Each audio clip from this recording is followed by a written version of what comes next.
This is what was voted, and it's finally here. Get ready for Astro Bot. I just got platinum on Astro's Playroom by rolling up a snowball, so after witnessing that, I just had to get my hands on the full game. The PlayStation 5 controller allows for the best feedback in gaming, and not enough games utilize it like Astro Bot does. Really cool thing that the controller does is use haptic feedback, which simulates vibrations within the controller correlated to the in-game action on screen. This gives you the sensation of feeling every footstep you take through little taps in the controller, and the adaptive triggers have varying resistance to them, which helps the immersion even more. That was the deal breaker for me in getting this game. That level of feedback can really impact how the controls feel to use and increase the game's immersion. Astro's Playroom showed off how great haptic feedback and adaptive triggers are, and since then we've seen it implemented in more games, but not to the same extent Astro Bot has. Do I think this is the reason for Astro Bot's success? No, we just simply crave more unique games, and there's been a lot of mishaps lately, so having a fun 3D platformer in the spotlight makes perfect sense.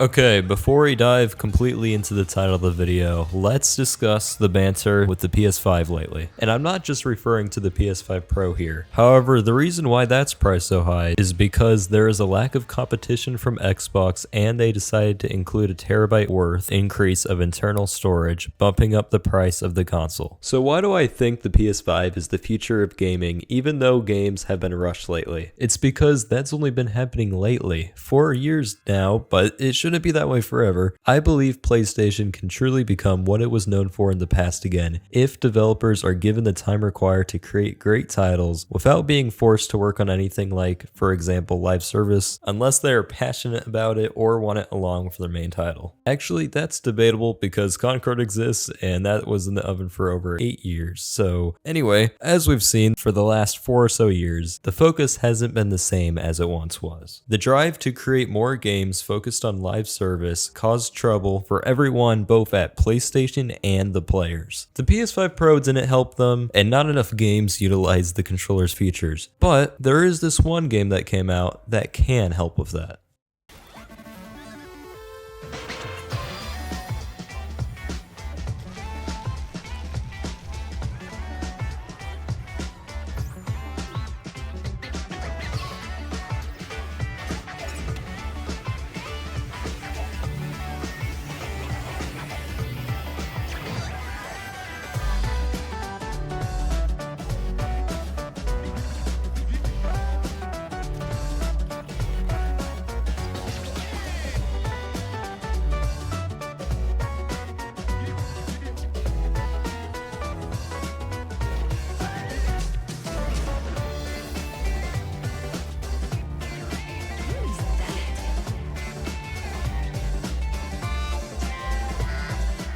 Astro Bot has shown us how to make an amazing PS5 game that's fun and utilizes the controller's capabilities to its fullest. What makes Astro Bot different from other platformers we've seen before? Well, it combines everything to love about platformers and puts it all together in one game with the mascot of PlayStation featuring many characters you've come to love from PlayStation's past games. I've already talked about how the DuelSense makes the platformer great, but how about the content and what you can do? When I say it combines everything from other platformers, I mean it has it all. Obstacles, collectibles, abilities, secrets, puzzles, enemies, coins, challenges, boss fights, progression, demanding mechanics, great graphics, and all of it worthy for a fun time. The game has amazing level design with colorful environments, great mechanics to allow for an ease of moving forward through a level without too much trouble, until further on, it does get harder. The enemy variation is really good, with a bigger catalog than Astro's Playroom, and what's a really nice touch, the way you defeat the enemies is in uniform with Astro Bot's moveset. Astro Bot has the main controls you'd expect in a game like this, but that simple moveset has progression of its own. It gets changed up throughout the game with new abilities that don't replace Astro Bot's moveset,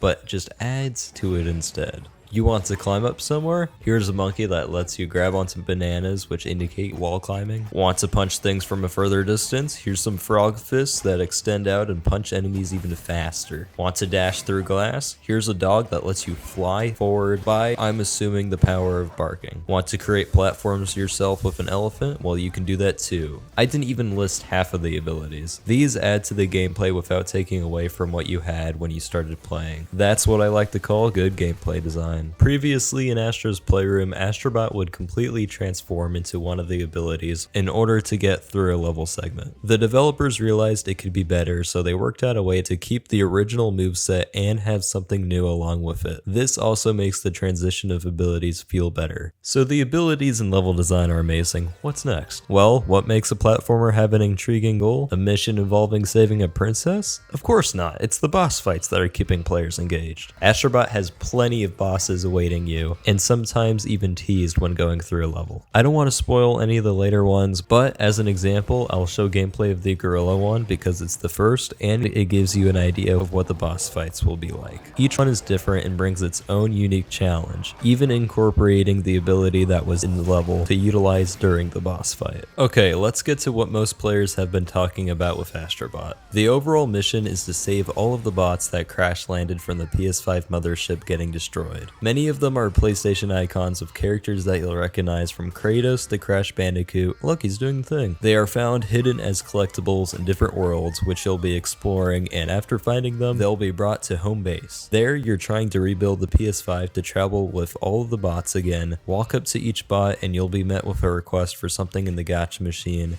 In it, you can spend coins to earn unique animations for each special bot you collected, making the home base feel even more alive. He's doing the thing.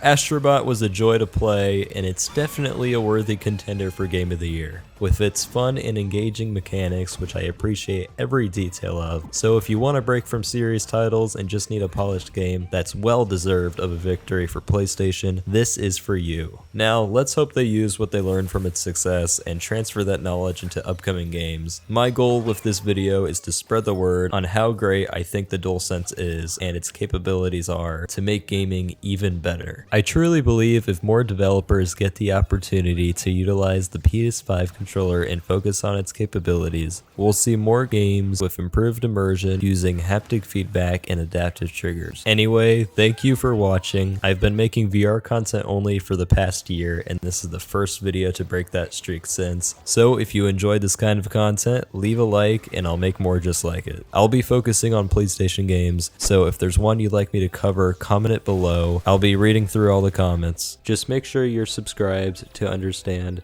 But what? Not this. Make sure you're subscribed with notifications set to all so you don't miss out on a release. I hope you have enjoyed, and I'll see you in the next one. Bye. The DuelSense is awesome.